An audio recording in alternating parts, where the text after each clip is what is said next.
यहाँ तक हम लोग पढ़ चुके हैं। फर्टिलाइजेशन एंड इम्प्लांटेशन भी हम लोग पढ़ चुके हैं। आज हम लोग पढ़ेंगे formation and development of placenta. Placenta, term placenta कैसा होता है? Discoid, disc like in shape, haemochorial. Human placenta directly contact in maternal blood, इसलिए इसे हिमोकोरियल कहते हैं। Deciduate, shed off, after delivery क्या हो जाती है? शेड ऑफ हो जाती है। If not shed, morbidly adherent placenta, placenta accreta. ठीक है, अगर वो नहीं निकल पाती है, शेड ऑफ नहीं हो पाती है, तो क्या होगा? Placenta accreta. ठीक है, अब हम लोग देखेंगे formation and development of placenta. पहले शॉर्ट में देख लेते हैं। Fertilization and implantation, ovum plus sperm दोनों मिलते हैं तो क्या होता है? Fertilization. Then zygote, fertilized egg को क्या कहते हैं? जायगोट। फिर सेल डिवीजन होता है 2, 4, 8, 16 सेल, 16 सेल कॉर्डेज, morula. Morula enters uterine cavity after 4 days of fertilization. फर्टिलाइजेशन के चौथे दिन के बाद मोरूला कहाँ जाता है? यूट्राइन कैविटी के अंदर, और मोरूला कन्वर्ट हो जाता है ब्लास्टोसिस्ट में। 32 सेल ब्लास्टोसिस्ट अटैच होती है किसमें? Decidual endometrium. प्रेग्नेंट यूट्रस की जो इंडोमेट्रियम होती है, लेयर होती है, इनर लेयर, उसे क्या कहते हैं? Decidual endometrium. क्यों कहते हैं? क्योंकि डेसिडुएट, क्योंकि ये शेड ऑफ हो जाती है आफ्टर डिलीवरी। ठीक है, इम्प्लांटेशन दो तरह का होता है, सुपरफिशियल और इंटरस्टिशियल इम्प्लांटेशन। ये 8 to 9 days में होता है और ये ऑन 11th days। ठीक है, इम्प्लांटेशन तक हम लोग समझ चुके हैं। अब हम लोग आगे देखेंगे फॉर्मेशन और डेवलपमेंट कैसे बनता है प्लासेंटा का। प्लासेंटा डिस्क शेप में होता है। प्लासेंटा मैटरनल और फीटल दोनों साइड से डेवलप होता है। तो मैटरनल साइड से प्लासेंटा कहाँ डेवलप होता है? डेसिडुआ बेसिलिस। एंड फीटल में कौन सा फीटल प्लासेंटा कहाँ डेवलप होता है? Trophoblast. Which part? Korean frondosum. अब हम लोग देखेंगे, ये ब्लास्टोसिस्ट है और इनर लेयर होती है इनर सेल मास।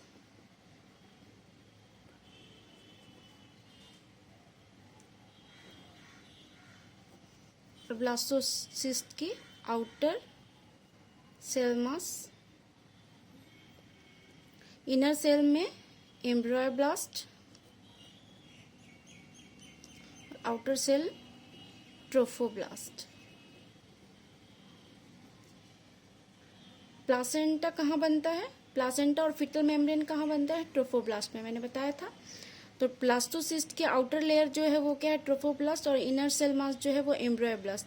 इसके अंदर पूरा एम्ब्रियो बनता है, टिश्यू, ऑर्गेन्स, जो भी पूरा फिटस का पूरा सब कुछ इसमें बनता है। आउटर सेल से क्या डेवलप होता है? प्लासेंटा। अब हम लोग देखेंगे ट्रोफोब्लास्टिक चेंजेस कैसे आती है। इनर सेल मास में अंदर क्या बन जाता है? 2 लेयर बन जाती है, जिसे क्या कहते हैं? इपीब्लास्ट और हाइपोब्लास्ट।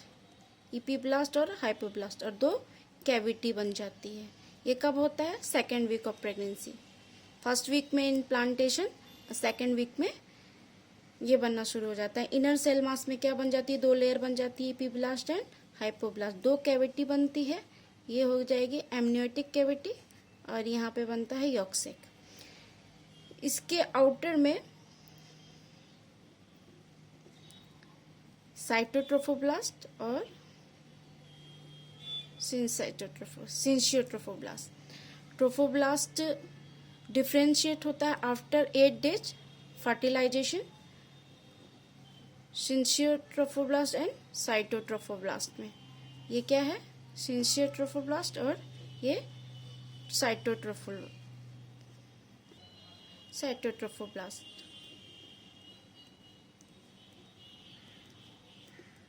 सिंसियोट्रोफोब्लास्ट।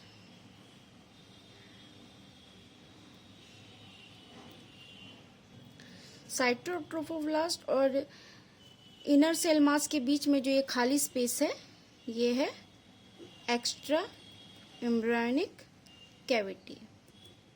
क्या है ये? Extra embryonic cavity. ये पूरा ओपन रहता है और एक जगह से कनेक्ट रहता है, इसे कनेक्टिंग स्टॉक कहते हैं। साइटोट्रोफोब्लास्ट, यहाँ से विलाय बनना शुरू हो जाता है।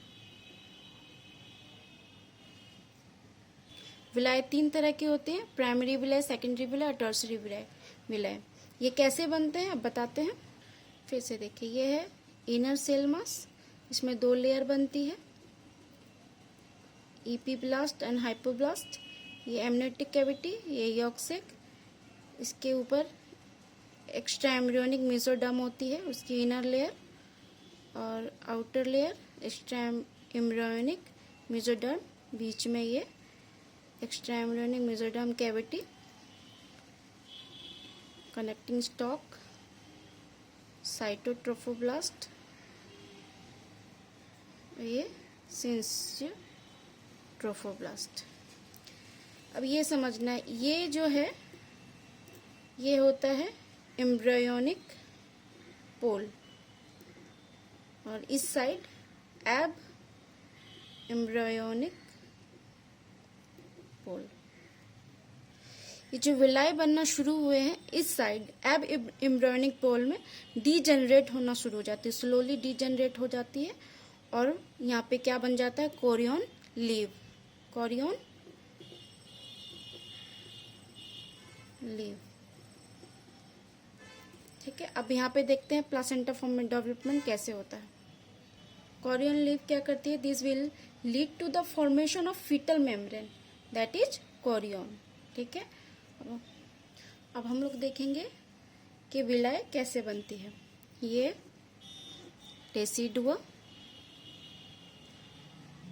ये सिंसियोट्रोफोब्लास्ट, ये साइटोट्रोफोब्लास्ट, ये एक्स्ट्रा एम्ब्रियोनिक मेसोडर्म, डेसिडुआ,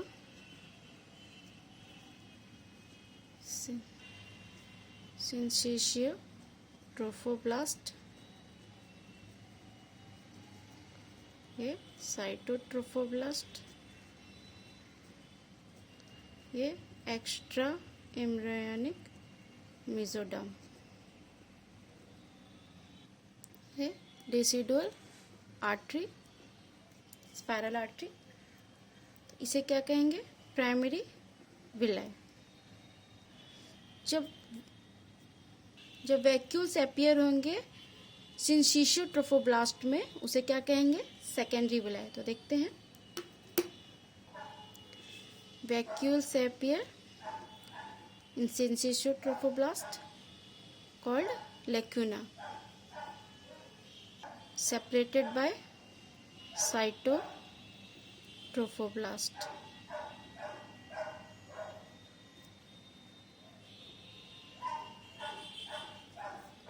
ये decidual spiral artery,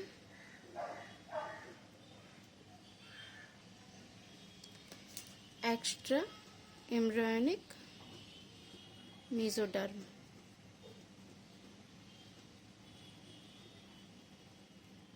ये क्या हो गया? Secondary विलाय।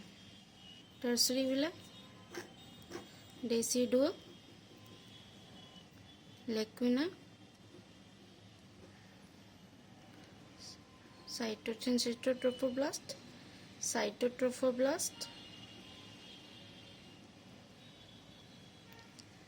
Extra embryonic mesoderm, fetal capillaries, endothelium।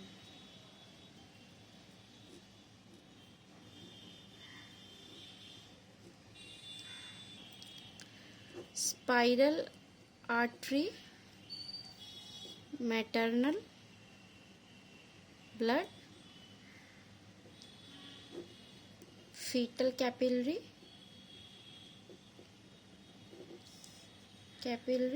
endothelium।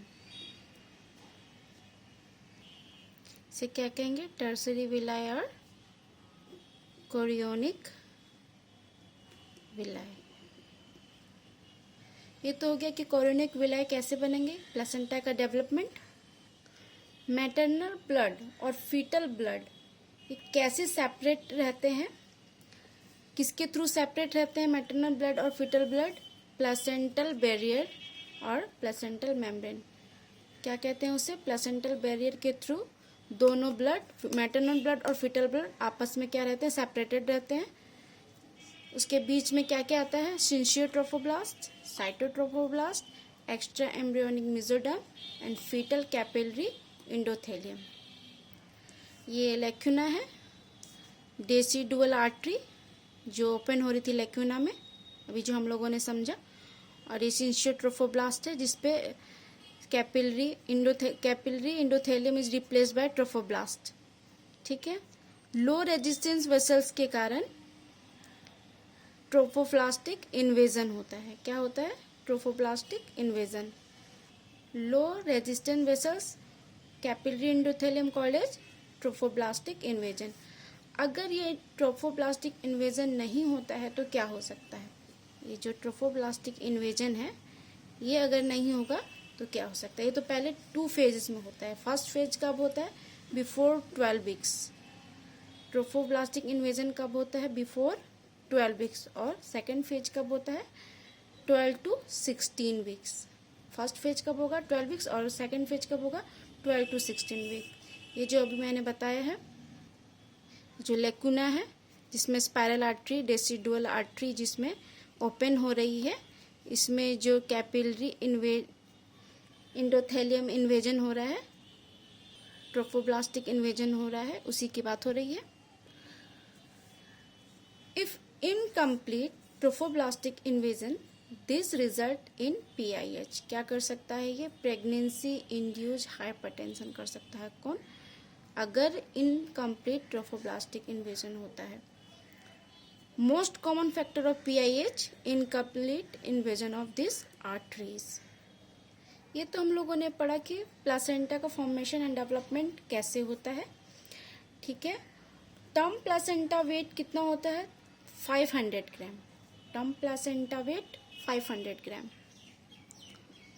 Placenta wait 500 ग्राम। फीटल वेट 3000 ग्राम। मतलब 1:6 का रेशियो रहता है। ठीक है। प्लासेंटा वेट 500 ग्राम। टर्म प्लासेंटा, टर्म प्रेगनेंसी किसे कहते हैं? 37 वीक्स to 40 वीक्स प्रेगनेंसी। ये सब आगे बताएंगे। ठीक है। ये वेट हो गया। अब हम लोग पढ़ेंगे fetal circulation, placental circulation. Placental circulation 2 तरह से होता है, यूटेरो प्लासेंटल सर्कुलेशन, यूट्रस से प्लासेंटा, और फीटो प्लासेंटल सर्कुलेशन, फीटस से प्लासेंटा।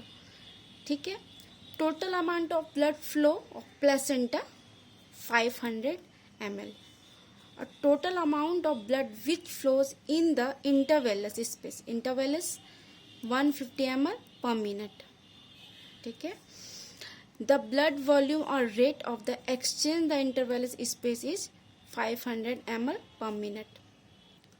फीटोप्लासेंटल सर्कुलेशन कैसे होता है? 2 अम्बलाइकल आर्टरीज होती है, 1 अम्बलाइकल वेन होता है। 2 अम्बलाइकल आर्टरीज में डीऑक्सीजनेटेड ब्लड होता है और 1 अम्बलाइकल वेन से क्या होता है? ऑक्सीजनेटेड ब्लड आता है। तो fetal blood flow through the placenta 400 ml per minute. आज हम लोगों ने पढ़ा formation and development of placenta. Next topic में हम लोग पढ़ेंगे फंक्शन ऑफ प्लासेंटा।